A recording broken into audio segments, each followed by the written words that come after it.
Hello, friend, and welcome to Sturdy Girl, a podcast focused on strength, not size, where you'll hear conversations around healthy body image, cultivating confidence, and being a resilient human in both body and mind. Sturdy Girl is the podcast where we shift the focus away from your appearance and on to living the big, rad life you deserve. Hello, my sturdy friends, and welcome to episode 8 of Sturdy Girl. I'm your host, Jess Heiss, bringing you a freaking awesome interview today. My friend Allie is an internationally certified body image and food freedom coach. A little intro on her: she spent a decade of disordered eating and trying to hate herself skinny, and she craved more from her life than a smaller jean size. Today, she's changing the narrative of what healthy looks like by helping women transform their relationship with food and who they see in the mirror. We dive into what doing the work looks like for improving confidence, for improving body image, for showing up and living your freaking best life. I really don't want to give away too many details. I'm going to keep this intro short and sweet to let us just completely dive in. So let's get started. I can't wait to hear what you think. Okay, Allie, tell me a little bit about what you do. What kind of coach are you? All the things. I know all of it. I have followed you on Instagram for quite a while, and I love that this is our first interaction beyond messaging on Instagram. So beyond the DMs, I swear half the time I have conversations in the DMs and then I meet people in person or on a call. Yeah. We haven't known each other for years. Are you sure? I know. Immediately as we started talking, I'm like, wait, this is our first conversation. And I'm like, hello, friend. Good to see you again. I don't do surface level. Deep, like soul connection is my vibe. So I laughed because when you asked me what kind of coach I am, that is like the one struggle that I've actually had as a coach is how to explain what it is I do. Everything. Yes. So I help you be a better human. My official title, I'm a body image and food freedom coach. So I help women feel happier, healthier, more confident in their bodies without dieting, because I truly believe diets do not work. And the reason you feel disconnected to your body, the reason you're scared of food is usually because of decades of dieting and trying to hate your body into a smaller jean size. I love that. Okay, question for you. Are you anti-diet? Would you say like completely against diets? So I feel like anytime we use kind of aggressive word choices like that. Anti? I'm anti everything, right? Because I always feel like there's a gray space, Agreed. Right? I like to say I live in the gray space of I don't think diets work because diets usually mean that there's a restrictive property to it, right? Have to be perfect, or you have to follow a food scale, certain food rules, or color or numbers or whatever it might be. So I definitely don't believe in any of that. But I do think the terminology is misconstrued. So the actual term diet, right, just means like what you eat every day. Yep. I was just thinking that when I'm like, diet actually just means your consumption. What do you eat? Yeah. What's your vibe? What kinds of foods do you typically enjoy? Right. So I coach all of my women in intuitive eating. And I feel like most people are like, oh, it means I get to eat like an asshole and have no repercussions. Right. No, but I mean, there's a whole concept behind intuitive eating, right? Yeah. So we look at principles rather than rules. The big thing for my clients is that when you have dieted your whole life, and that has been the only goal you've ever had. And I know from personal experience, that was my only goal for over 10 years of my life was to find a diet that finally worked, that finally made me smaller, whatever it was, right? When you go from that mentality, it's all about being perfect. It's about making sure the exact number matches up. It's about weighing every single thing you eat, right? So it's less about the food and it's more becomes a mindset problem. Oh, absolutely. So with intuitive eating, we look at principles. So we look at it as like it's messy action, and it has so much less to do with what kinds of foods you're eating and more to do with who you're being around food. The mentality of like, okay, break up with the concept that some diet or magic pill or some, perfect plan is going to come around at some point and fix you. Some level of exercising, absolute amounts of control around your diet and exercise and all of those things is going to fix you or magically transport you into this like perfect life that you'll never, ever have to do again. Yeah. That's not true, Nope. right? Most of us are going to live into our 80s. Well, if we're going to live into our 80s and what you're doing right now makes you miserable, exhausted, and obsessed with food and with what your body looks like, you probably aren't very healthy and you're not going to enjoy that the rest of your life. It's not sustainable. It's No. not, it's not realistic for most people. And with me working with only women, I would argue that women have a little bit of a harder degree when it comes to like our self-image and our self-worth and the expectations that society places on us. But Absolutely. you also add in now, women now are not only in charge of kids and the home, but they're also working, right? We've got more hormone disruptors than ever. Like there's just so many other factors that we now have to deal with. We try to control by food in our body. Because it's something that we feel is within our control when so much feels out of it. Yeah, it's a coping mechanism. And even you're saying these things that I'm nodding along earlier this week, talking about like we're meant to be raising the family and working and running the home and doing all these things. And now I don't have kids. We have 4 children. I found myself earlier this week, there's stuff going on in my career stuff, coaching, the podcast, all of these moving parts and pieces, and things are changing and happening everywhere all at once. At one point, I'm like head between my knees, overwhelmed. And it's amazing to me that the first thought goes towards what you can control, and that's like food and exercise and what you're doing to and for your body. It wasn't in a bad way necessarily. It was more of the curiosity piece of I had to kind of pull back and realize I haven't drank very much water today. Yeah, you're not actually. I haven't eaten any plants today, anything with like a good amount of nutrients in it. How much have I moved my body today? How long have I been staring at a computer screen? You start going through those things and you're like, maybe this is why I feel like an asshole. Question mark. Right. And the thing is, you and I go through that checklist and our thought process leads us to, okay, I'm eating like an asshole. I'm not actually taking care of myself. These are the common triggers or these are the factors leading to that result. Right. Yeah. Whereas the hard part is for a lot of women, they don't know what they don't know. And so when they're stressed or they're emotional or they're overwhelmed or they have anxiety, right? The easy coping mechanism, the thing that makes you feel good right away, food is one of the top options. They go towards food. And then when they calm down a little bit, they go, oh my God, I feel so guilty because I just ate food because I was stressed or I was emotional or whatever the reason. And then they've been taught that, well, that's bad. So I'm a bad person. So now I need to not eat.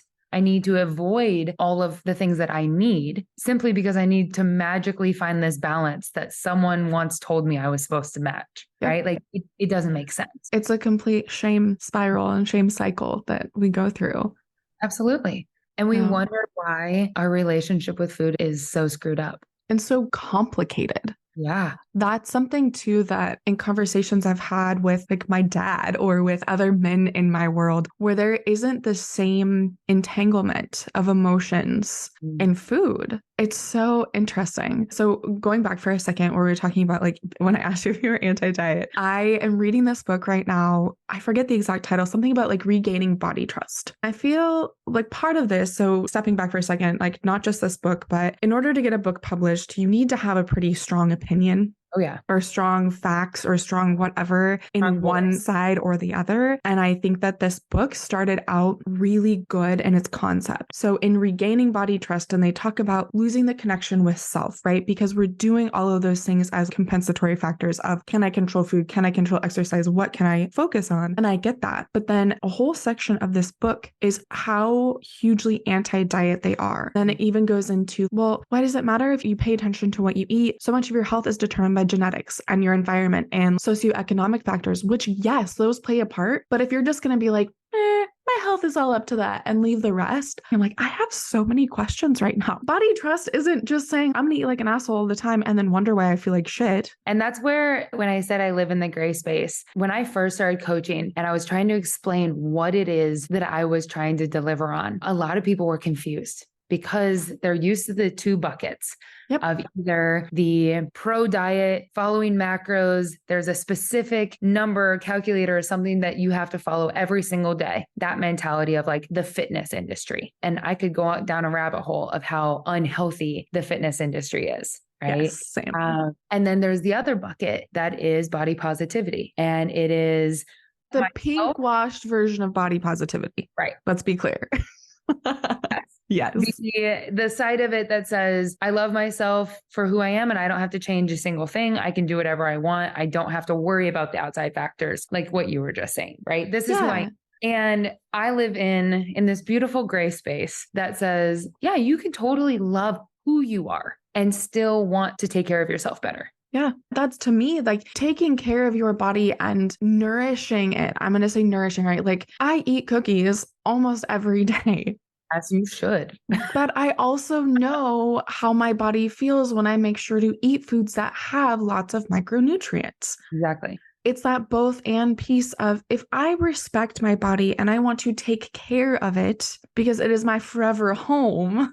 Because that body positivity piece is like, I accept myself and my being and all of those things. In fact, a couple episodes ago in our podcast, we talked about, is body positivity the answer? And that was kind of the conclusion of like, it doesn't matter what you identify with body image wise, because the definition of positive body image is very similar to a lot of body acceptance, body neutrality, and those pieces. It has just gotten so taken over by social media. A buzzword. Yeah. And it's very like, I love myself no matter what. But then it's turned into this, therefore, I don't have to take care of me. Or it's either, therefore, I don't have to take care of myself. I can just do what I want and everything will just magically work out. Or therefore, I do this extremely strict thing because it makes me like because myself. I'm taking care of myself. Right. It's the almost toxic health trend. Yeah. Versus what you and I are saying is there's a difference between respecting the only body that you will ever have and forcing it to be something that society expects it to be. Right. Exactly. When we think of health, the hard part for most of us is that our mindset is so accustomed to seeing health as a flat stomach, as a size 4, a size 6, being smaller, as being small. Right. Versus something I challenge a lot with my own clients is I'm not a small girl, but I'm also not a big girl. I'm pretty average sized, right? I'm like a 10, 12 on any given day. But then that's also, saying fashion likes to have vanity metrics, which also means you don't have any clue what size you are. No, exactly. But knowing like, I have no idea what my weight is. I couldn't tell you. I haven't weighed myself in years. The only reason I know is because I compete in a sport that has weight classes. Exactly. That's the only reason. That has been one of the most interesting challenges is that we're almost seeing like the health and fitness industry shift into the mentality of I'm supposed to train and eat and act like I compete rather than I'm supposed to train and eat and act like I'm a human being. Like I'm taking care of myself to live my best life. Whereas I would just say like we overconsume so much of the mentality of aesthetics and performance. I want to look like her. And we're not taking into account, like you said, yeah, genetics play a role. They don't play a huge role, but they play a role. It's more of like what you do with them. I genetically am not going to be 6'5". I'm not going to be a supermodel. I'm 5'7". It's not happening. Genetically, I'm built to lift heavier shit. It's just how I'm built. I'm not built as a runner. However, I would challenge that. If I wanted to run, right, I totally could. And you can. And the key word is if I wanted to. That's not something that sparks joy with me. And that's okay. Exactly. Not adhering to what works for everyone else. And instead figuring out like what actually makes us happy, healthy, confident, respect who we are. And finding the joy in life.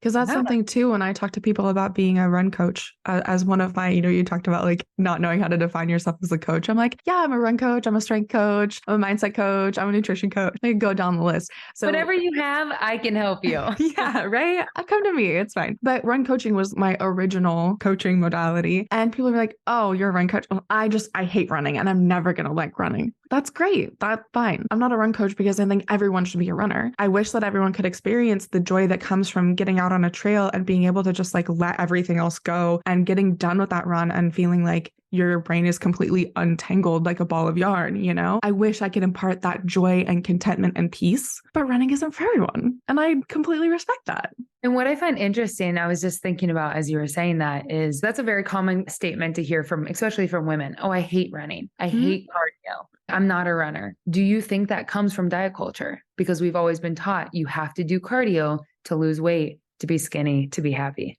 I think there's definitely a factor in that. I think another point of it too was I had a client come to me and they said, Jess, I hate running, but I have a half marathon on my bucket list. I Ooh. want to run a half marathon and I want to see if I can not hate running anymore. And the thing that they hated was that they weren't good at it. That was the part that they hated, that running was really freaking hard for like 3 months of just embracing the suck, getting out of your comfort zone and letting yourself grow. Because as an adult, being bad at something is the worst. It's so hard. You're like, It's terrible, right? yeah. But it's also where all the growth happens. Yep. But that ended up for them. And that's a lot of the conversation I end up having with people is like, do you hate running because the modality of running seems boring? Is it because it's something you haven't developed skill in? What about running that you just like, oh, I hate it? But diet culture, that's a really good point. That's something that I haven't had much conversation around. But that cardio bunny piece. Yeah, a lot of the conversations I have stem from not only their own experiences when it comes to health and fitness and their relationship there, but also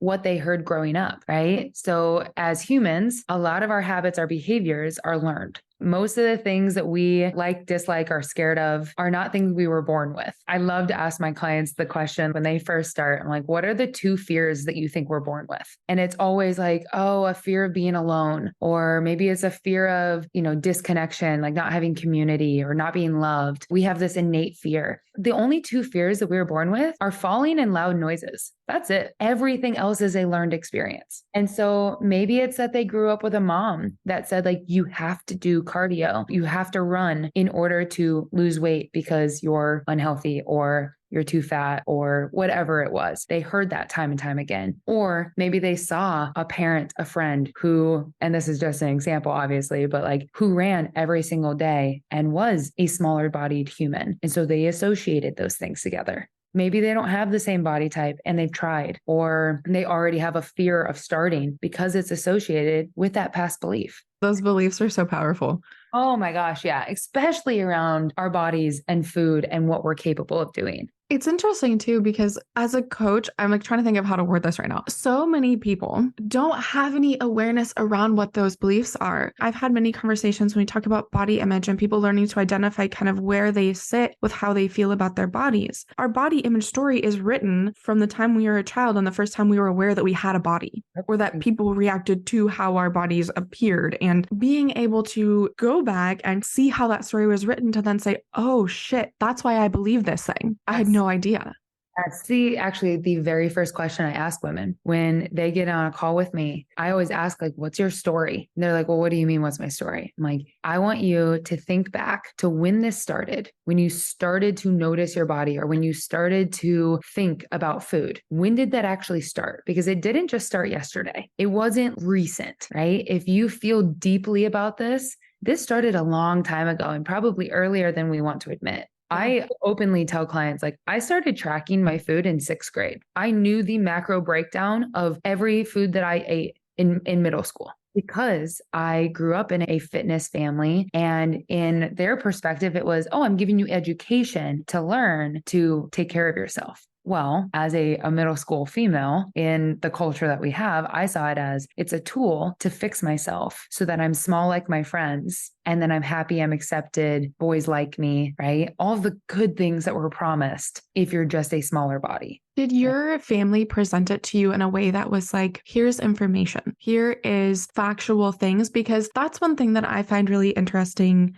when you talk about learning macronutrients or learning breakdowns of foods or what a food contains. That's just information. That's factual. There's no emotion attached to that at all. When I tell you that peanut butter has more fat than protein in it. To answer your question, no. The intention was education. The delivery was emotional. Because as I've gone into this work and decades have passed, me and my mom have like really in-depth conversations about this stuff. Because now that I'm a coach and like so passionate about it, she's understanding why she said the things she did or how they came across differently than how she intended. And now it's making her have a better relationship with her body and a better relationship with food. Because my mom has been a fitness instructor, has been a personal trainer, owned a gym my entire life. She's extremely well educated, knows her shit. However, she's still a woman with a body who has had negative experiences with what she looks like and used food to control them. Yeah. And so we live with a lens of this is my experience, so this must be true. So as, a middle school girl who's already taller than all of my friends, I'm already curvier than all of my friends. I got my period in 6th grade. So I'm already like becoming a woman, however you want to phrase it. And I'm not being taught to embrace those changes. I'm being taught, well, you're not hungry, drink water. Or if you don't eat French fries at lunch, I'll take you on a shopping spree. Oh, yeah. If you weigh yourself during your period and you're really good this week, you'll probably lose weight because you gain weight during your period. Right. And these are things that, like, as I repeat them back to my mom now, she's like, there's no way I said that. And I'm like, you totally did. But I understand where it came from. It came from the lack of knowledge or her own experience. Because now as adults, we talk about the relationship her and my grandma had with body image and with food. And so I went all through high school restricting my food during the week because I truly believed if I ate less and I moved more while I was a dancer, I went to the gym every single day, I was in show choir, right? Then I would magically be smaller and happier. But the kicker was that never happened. And even and you're in like that constant chasing pursuit. Yes. And constantly exhausted and angry and frustrated to the point where I was lashing out at my mom and blaming her for it when all she was trying to do was help, right? Yeah. It just wasn't the help that I needed. It came from a good place with good intentions. How many of us have heard those things?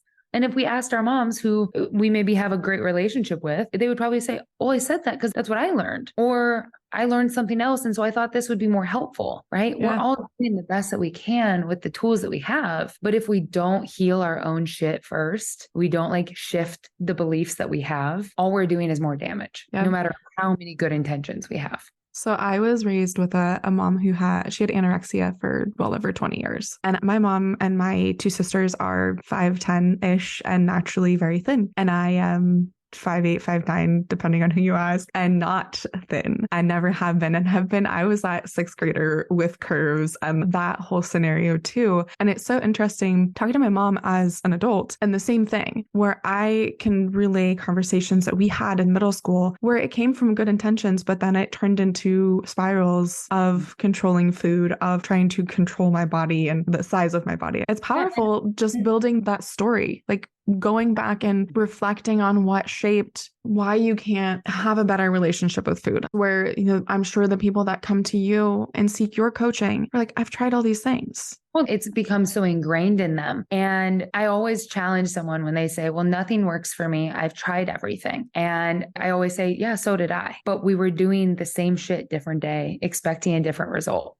Yeah. When we say we've tried everything, it usually means we've tried every diet on the market. We've tried every, different type of workout. But the thing is, we haven't tried is actually healing our relationship with how we see food and how we see our bodies, because we don't see that as part of the problem. We see that as this is just how I've always felt. And if I do these things, then I won't feel that way anymore. Right. Rather than if I be different, I feel different, then my results will change. We're just doing it backwards. I love that. Mic drop. Yeah, I'm like, boom, this is great. Do you have any tips at all for our listeners on improving relationship with self or improving their relationship with food? Anything that you give as like a direction for someone to, I don't know, maybe journaling prompts or things to think about? Because, right, it's not like, when someone's like, Jess, what's a good tip for beginner runners, and it's like, start low and slow, find good shoes, like, right? It's not that simple step-by-step kind of thing. Yeah, totally. And I always laugh when somebody asks me these kind of questions because people are expecting like, okay, so what's the quick answer? We're so used to like quick and instantaneous. That's not how exactly. I was going to say that is one thing throughout every one of these podcast episodes so far is the titles that get more downloads for podcasts are like 3 quick tips to solve your life. And it's like I hate to tell you, but you don't solve your life in 3 quick tips. No,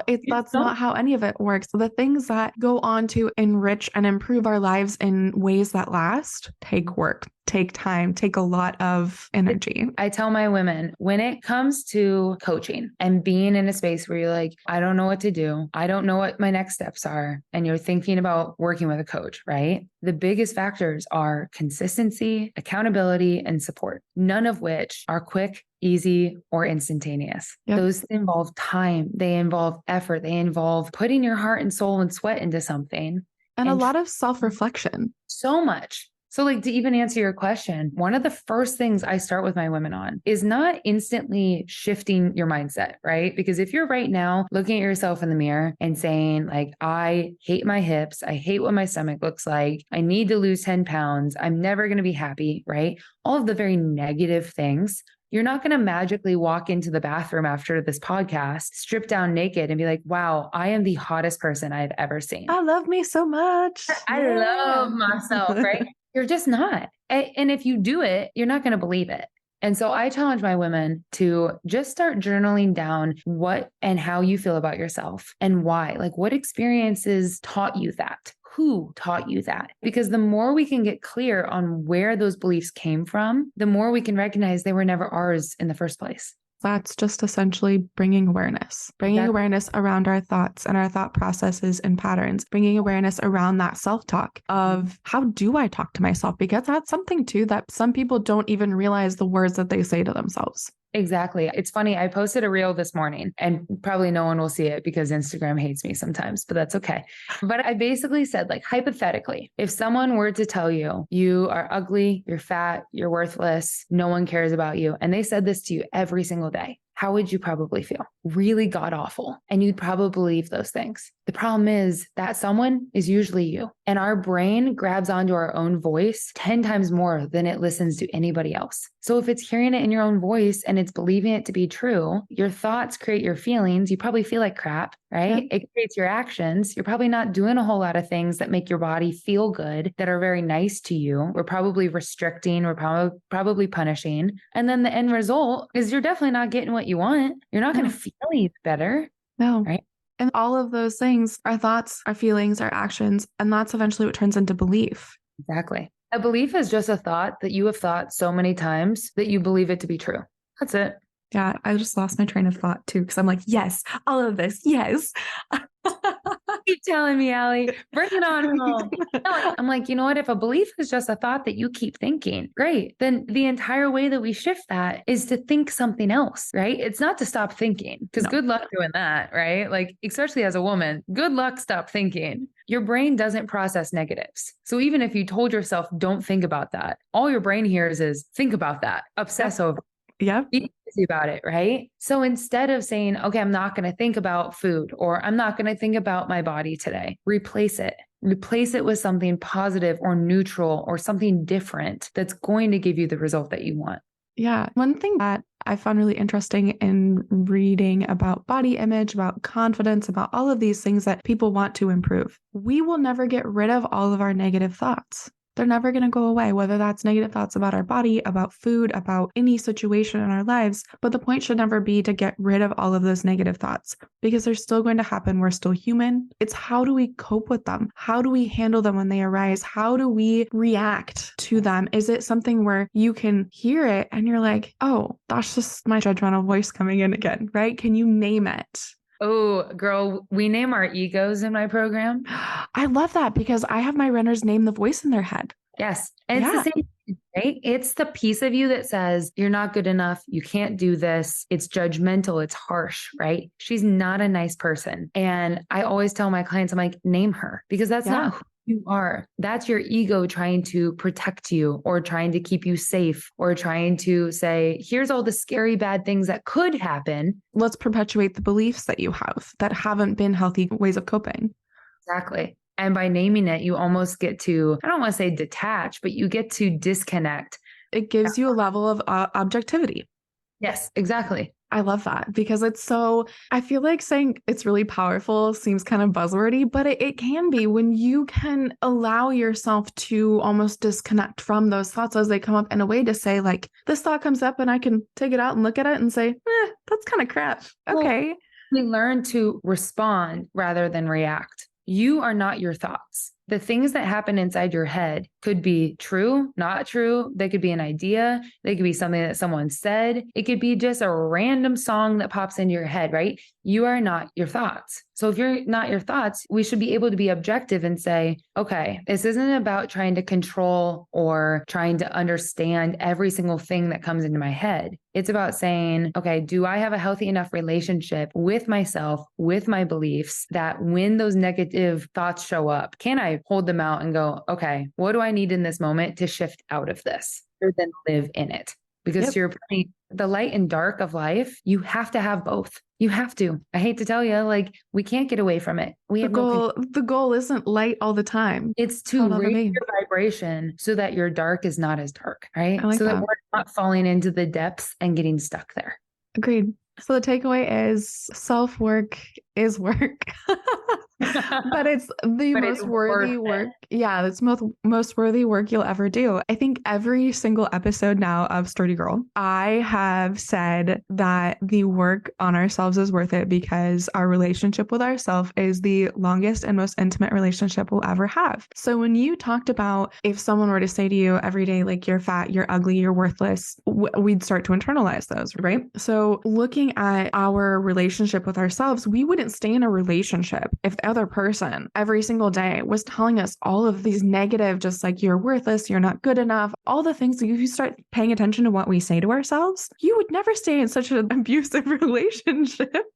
Or if you knew a friend was in a relationship like that, you'd be like, pack your bags. I'm going to light that person's house on fire and we're getting out. Yeah. Or at least I would. But when we say to ourselves, we come up with all of these reasons that they're true. And the other piece of this is we try to use those things we say to ourselves as, I'm going to use air quotes, motivators. Just going to say that as motivation and discipline. Yeah. Yeah. The words I can't stand. Being on this end of things and being able to see that now and still recognize it in myself, right? Because I will get dressed and I will stand in front of that floor length mirror and those thoughts will pop up in my head. And you're like, what? No. And I think the full circle back to even what we were saying at the very beginning is in that moment, because we've done the work, we're capable of taking a step back and go, okay, what are all the triggers that are making me feel this way? Well, I didn't Yes. eat plants today. I didn't drink any water. I've been sitting at a screen. This outfit actually isn't my size and doesn't actually fit me. I'm trying to either hide my body or I'm in clothes that I've outgrown. These are all play factors to how we feel, but who you are is not the problem. And your physical appearance is not the problem. No, Like, it's usually what's going on up in your head. that reflects outwards for you to start taking all those things apart. I think for me, with that head between the knees moment earlier this week, stress impacts body image. Stress impacts our relationship with ourselves and how we process things. And I'm not sleeping well, not eating well, not hydrating, all this stress, too much computer time, not enough self-reflection time. And then it all just culminated and I was like, I'm a hot mess. Yes. And for me, I notice that happens when I don't have enough genuine, deep connection. I do a great job of eating foods that make me feel good and foods that I like to say like nourish and satisfy. Yes. Because your girl I love sugar. I love it. I'm never going to not love it. Same. And that's okay, right? Same. I drink water daily and I get enough sleep, but I still notice now, oh, if I'm not getting enough like social interaction, I'm not pouring back into my cup enough, right? There's so many other factors that have nothing to do with your body or with food. Agreed. Mic drop, set it down. This is I love when we agree with each other. This is great. This is such a good bounce off conversation. I hope listeners are enjoying it too, because I'm just over here like nodding along. This connection has been so good. We're like, we could just talk for 2 more hours. Who wants to listen to us? Yeah. Yeah. The whole point of this for myself and for Allie, like what we want for listeners is to have a good relationship with ourselves, an improved relationship that, like you mentioned, being a food freedom coach. I like that terminology where it's being able to nourish and satisfy our bodies, to be able to have that relationship with ourselves.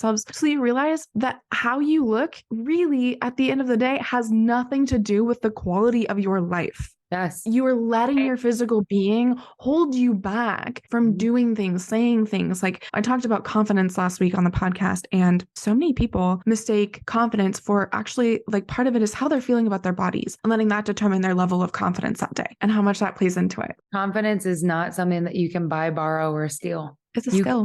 You can't achieve confidence because of a smaller jean size or because of something you ate or didn't eat that day. It's innate. I like to tell people it is when you are your truest, most authentic self. That is when you're confident. It's also a skill. I mean, that's a big piece of it too. We talked about getting uncomfortable and the work involved in improving our relationship with self. Confidence is one of those things that you have to step out of your comfort zone and get uncomfortable building a skill, building that confidence in whatever, if that's like building confidence in your deadlift.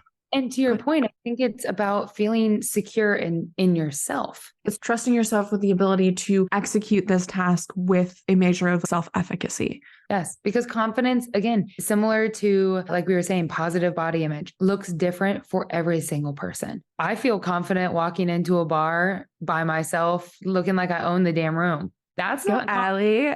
ready. Oh, yeah. I walk around like I'm a 6'5" man. It's fine. I But love this. Can we hang out? This is great.